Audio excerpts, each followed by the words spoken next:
Dans une dizaine de minutes maintenant, RTL Info 8h, avant cela 7h50, Denis Ducarme, ministre fédéral des classes moyennes et des indépendants, répond aux questions de Fabrice Grosfilet. Bonjour messieurs. Bonjour. Denis Ducarme, ça vous est déjà arrivé de commander en ligne un repas, de vous le faire livrer à domicile ou sur le lieu de travail? Oui, bien sûr, comme beaucoup de Belges pendant cette crise. Ouais. Vous avez une idée du prix que vous avez payé, de la marge qui a été empochée par la société de livraison? Écoutez, maintenant oui, parce que j'ai rencontré en effet un certain nombre de restaurateurs et ce que je constate, c'est qu'un certain nombre de plateformes de distribution, de livraison ont exagéré, ont profité, me semble-t-il, véritablement de la crise et de la pression qu'il y avait sur un certain nombre de restaurateurs. C'est pourquoi j'ai saisi l'inspection économique. Ouais. On parle de marge de 30%, ça veut dire qu'il y a presque un tiers du prix que le consommateur paye qui va à Deliveroo et Uber Eats, pour citer les deux plus grandes. C'est normal ou pas? C'est inadmissible. Et aujourd'hui, avec le nouveau code de droit économique que j'ai fait voter en fin de la législature, ces abus de position dominante, comme on les appelle dans le jargon juridique, eh bien, ne sont plus possibles.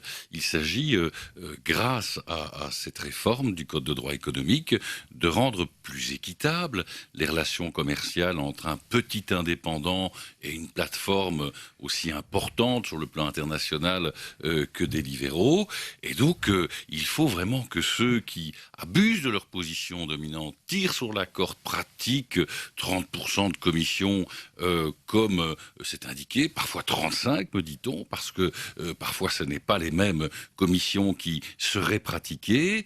Eh bien, l'économie, c'est pas la jungle, il y a des règles. Vous employez des mots forts ce matin, Denis Ducarme. Inadmissible, la jungle, abus de position dominante. Je rappelle que vous demandez une enquête à l'inspection des affaires économiques, l'enquête n'est pas encore là. Mais ça veut dire que si l'enquête confirme tout ce que vous dites ce matin, il y aura des sanctions? Si je m'avance aussi fort, c'est parce que j'ai pu étudier le dossier et je constate qu'il devrait en effet y avoir un certain nombre d'abus. Et je veux vraiment... C'est quoi les sanctions possibles? Écoutez, ça peut aller loin. L'inspection économique, elle peut étendre des poursuites qui vont jusqu'à 10 000 € par infraction. Elle peut évidemment aussi transmettre le dossier au parquet, mais ça peut ne pas s'arrêter là, parce que je dois conclure au fait ou non de saisir la haute autorité de la concurrence. Pourquoi la haute autorité de la concurrence? Parce que vous avez énormément de restaurants qui ont utilisé les systèmes de livraison pendant la crise. Ouais, ils sont plus dépendants que jamais à cause du Covid-19. Ouais. Et oui, et puis vous avez très peu de plateformes. Et donc, il y a des règles tout de même élémentaires. Ça veut dire qu'il y aurait une sorte de monopole ou d'abus de position dominante. Il faudrait un troisième ou un quatrième acteur pour qu'il y ait une vraie concurrence. C'est la haute autorité de la concurrence qui devra le conclure. Mais moi, je pense en effet que ça y ressemble. Ouais. Du côté de Deliveroo, on se défend en disant que c'est un modèle économique pour le restaurateur, parce que s'il devait investir dans des vélos, des livreurs à payer, un système de coursier, une application, un service de relation avec les clients, en fait, ça leur viendrait plus cher. Écoutez, 30% de commission? Non, de mon point de vue, on est au-delà du raisonnable. Deliveroo a un rôle à jouer, mais dans ce qui sera présenté par l'inspection économique dans son rapport comme étant les règles liées à l'équité et au respect des deux parties dans le cadre d'une relation contractuelle telle que celle-là. Il y a un député bruxellois du CDH qui a suggéré qu'on plafonne au moins provisoirement les commissions de ces plateformes. 15%, c'est ce qu'ont fait des grandes villes comme New York ou San Francisco pendant la période de la crise du Covid-19. Vous pouvez y réfléchir ou pas? Moi, je veux voir le rapport de l'inspection économique, mais je vais vous dire que je peux envisager également d'aller plus loin, parce que moi, je veux protéger l'Horeca, comme j'ai voulu protéger l'Horeca par rapport à des plateformes comme Booking, il y a quelques années, eh bien, qui fixaient de manière arbitraire les prix. Je veux protéger l'Horeca, d'autant plus qu'elle est fragilisée par la crise que nous traversons avec le Covid-19. Mais vous avez les moyens de faire rentrer ces grandes plateformes internationales dans le rang? Ah oui, parce que, je vous l'ai dit, si ça a été aussi difficile de faire passer le nouveau code de droit économique que j'ai présenté au Parlement, ça m'a mis 2 ans, parce qu'il y avait en effet beaucoup de lobbying pour que ça ne passe pas. Finalement, c'est passé, et il confère le droit, ce nouveau code de droit économique, au ministre de saisir le tribunal de l'entreprise pour une action de cessation. Et donc, on pourrait fermer Deliveroo, Uber Eats. C'est ça que ça veut dire. En tout cas, on pourrait lui demander de cesser les pratiques qu'il met en œuvre aujourd'hui, parce qu'en effet, elles sont tout à fait excessives. Ce sont des pratiques commerciales agressives, de mon point de vue, qui ne respectent pas suffisamment le travail de l'ORECA. Alors il y a le malaise des restaurateurs, il y a la grande inquiétude des hôteliers aussi. À Bruxelles, on annonce un taux d'occupation des hôtels de 15% seulement. Ça veut dire qu'il y a des milliers d'emplois en jeu.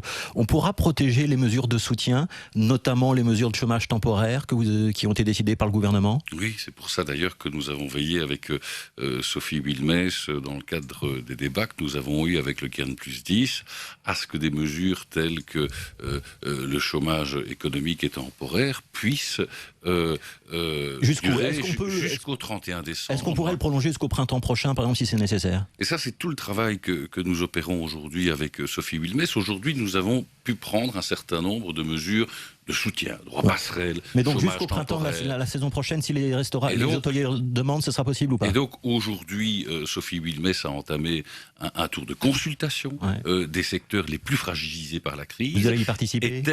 Oui, elle m'a demandé dans les matières qui sont les miennes liées aux indépendants, aux PME, de participer à ce travail et je le ferai évidemment de manière très engagée. Je consulte d'ailleurs aussi sur le terrain.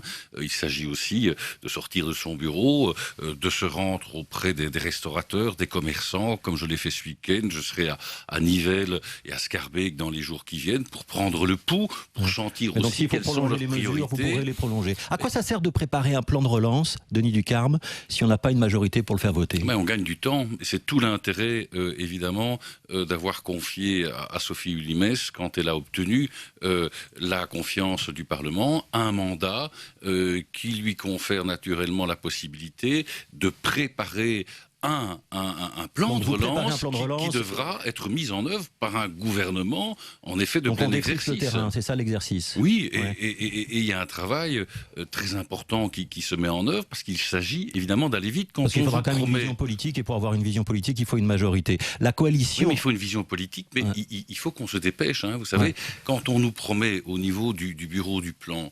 une baisse de 10% au niveau du PIB pour 2020, quand on nous dit que nous allons avoir sur 2020 150 000 chômeurs en plus, ça veut dire que la crise, comme nous la vivions aujourd'hui, sur le plan socio-économique, sur le plan social, elle n'a pas fini de donner ses effets, et donc il faut préparer ces plans de relance, et il faut un gouvernement de plein exercice rapidement. La coalition Arizona, à laquelle travaille notamment votre président de parti, et qui rappellerait donc la NVA, qui ferait monter à bord le CDH et les socialistes flamands par les francophones.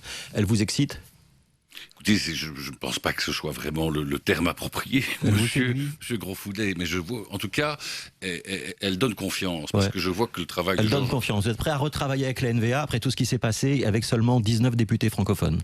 Comme Georges-Louis Boucher le fait. Moi, je veux travailler avec tous les partis politiques qui n'émettent pas des exclusives les uns contre les autres. Donc, ces 6 partis, aujourd'hui, ce sont des partis qui sont prêts à se mettre autour de la table. Est-ce que ça veut dire qu'on émet des exclusifs contre ceux qui sont extérieurs à ce groupe qui, j'espère, pourra se réunir en plénière rapidement? Ça va aller vite maintenant? Écoutez, j'espère. On va voir au niveau du SPA si les réunions en plénière peuvent avoir lieu. Ce que je peux vous dire, c'est qu'au niveau du MR, et avec Georges-Louis Boucher, on veut être du côté de la solution concrète pour donner un gouvernement très rapidement à ce pays qui pourra porter le plan de relance construit par Sophie Wilmès. Denis Ducarme, merci.